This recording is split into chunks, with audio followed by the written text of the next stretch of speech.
नमस्कार, मैं संतोष सिंह। चलिए, खान से जुड़ी हुई खबरों में कई अपडेट हैं और वो चौंकाने वाला अपडेट है।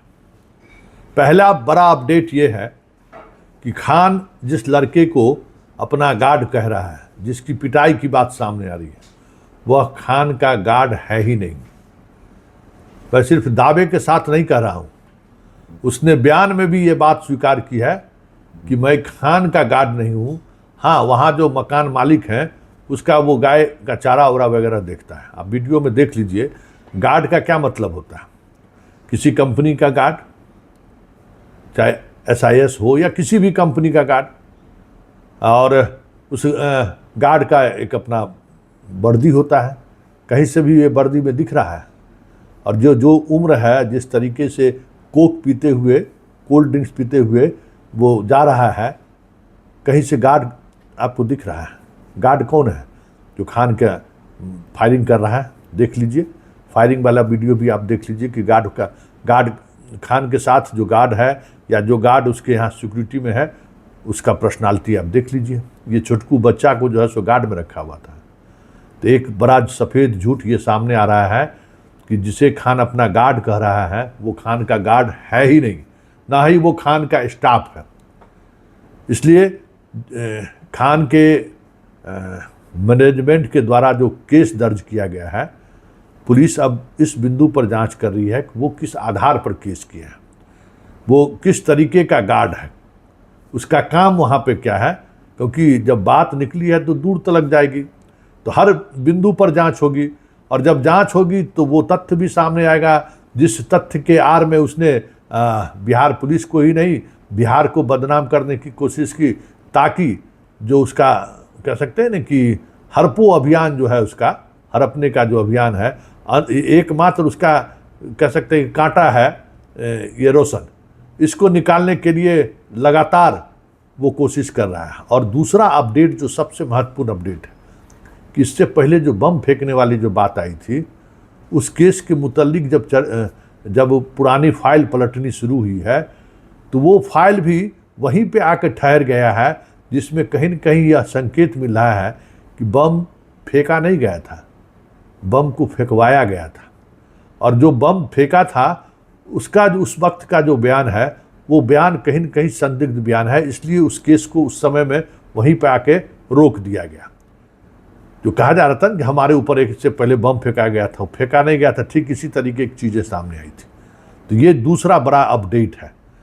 और तीसरा सबसे बड़ा अपडेट ये है कि खान आज जो कुछ भी अपने मीडिया ग्रुप के सहारे खबर प्लांट करने की कोशिश की कि खान आज समर्पण कर रहा है, आज समर्पण कर रहा है, और सारी मीडिया कोर्ट पहुंच गया था, वो उसके रणनीति का हिस्सा था।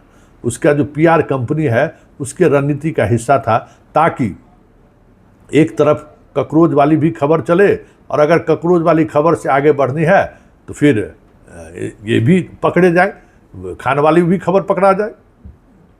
तो वो रणनीति का हिस्सा था। और चौथी खबर, आज बड़ा अपडेट है खान को लेकर। अंजना ओम कश्यप ने दिल्ली कोर्ट में मानहानि का केस किया है खान पर। महिलाओं को लेकर जो इसकी टिप्पणी देने की जो आदत है, और जिस तरीके से अंजना ओम कश्यप को लेकर बयानबाजी किया है, वो बयानबाजी आने वाले समय में खान के लिए महंगा पड़ जाए तो कोई बड़ी बात नहीं होगी। गोदी मीडिया अपनी जगह है, लेकिन है तो वो महिला। आप उसके बारे में अनाप शनाप बोल दें तो फिर तो बात बढ़ेगी ना। और पांचवी बात, रोशन का जमानत के लिए याचिका दायर हुई है, और कोर्ट पुलिस से इंजरी रिपोर्ट मांगा है। मतलब इतनी खबरें, अपडेट आपको खान को लेकर लाए। लेकिन यह सिर्फ खबर है। अब इसके पीछे की खबर जरा आप समझ लीजिए। खान की गिरफ्तारी को लेकर जो चीज़ें चल रही हैं, फिलहाल पुलिस पहले दिन से ही खान को लेकर थोड़ा सॉफ्ट कॉर्नर रखता ही नहीं है, रख भी रहा है।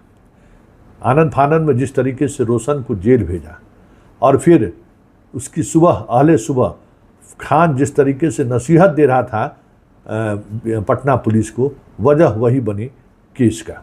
और अब जो कहा जा रहा है कि यह केस पुलिस के बयान पर दर्ज हुआ है। इस बात को भी समझने की जरूरत है कि पुलिस के बयान पर केस दर्ज हुआ है, जबकि यह केस जो दूसरा कोचिंग वाला जो लोग जेल में गए हैं उनके बयान पर भी, उनके कोचिंग के अन्य टीचर के बयान पर भी केस दर्ज हो सकता था। तो पुलिस आखिर अपने बयान पर केस क्यों दर्ज किया, बड़ा सवाल। हालांकि पुलिस के बयान का केस दर्ज होना मतलब ऐसा नहीं है कि केस को साधारण करना है, उसमें तो बयान दर्ज किए हैं तो बहुत तरह की चीज़ें गवाही में जो आएगी वो गवाही पर उनको बने रहना पड़ेगा। बाकी गवाह तो पलट भी सकता है, लेकिन सरकार का मुलाजिम अगर गवाह बनता है और अगर केस करता है तो पलटना थोड़ा मुश्किल तो होगा। तो ये कोशिश तो ज़रूर दिखा है, लेकिन अभी तक खान को लेकर पटना पुलिस यह तय नहीं कर पाई है कि गिरफ्तारी करें तो करें कैसे। सोच ये रही है कि छात्र उग्र हो सकते हैं, बेवजह खान के समर्थन में उपद्रव फैलाया जा सकता है, जिस अंदाज में उसके खान के समर्थक लोग वीडियो बना रहे हैं, वीडियो जारी कर रहे हैं, जिसमें ये दिखाया देने की कोशिश हो रही है कि खान एकदम पूरी तैयारी में, विद्यार्थी लोग किसी भी हद तक जाने को जा सकता है। तो ये सारी चीज़ें हैं जिस वजह से पटना पुलिस थोड़ा असहज है। लेकिन उस असहजता के बीच ये भी खबर है कि आज किसी भी समय खान को नोटिस सर्व हो सकता है पुलिस के सामने, अनुसंधानक के सामने उपस्थिति होने का, और ये उपस्थिति नहीं होने पर पुलिस वारंट भी ले सकती है, जो खबर आ रही है, क्योंकि पूरे लीगल प्रोसेस के तहत पुलिस आगे बढ़ रही है। वैसे खान आज जो एंटीसिपेटरी बेल फाइल करने की बात आ रही थी, वह बस महज एक कह सकते हैं पीआर कंपनी का जो एक एजेंडा था, उस एजेंडे के तहत ये खबर फैलाई गई थी। लेकिन सोमवार को एंटीसिपेटरी बेल इनको दायर करना ही पड़ेगा, क्योंकि जब तक राहत नहीं मिलेगी कहीं से, सीधे तौर पर कोचिंग में आकर बच्चों को पढ़ाना इनके लिए मुश्किल हो रहा है।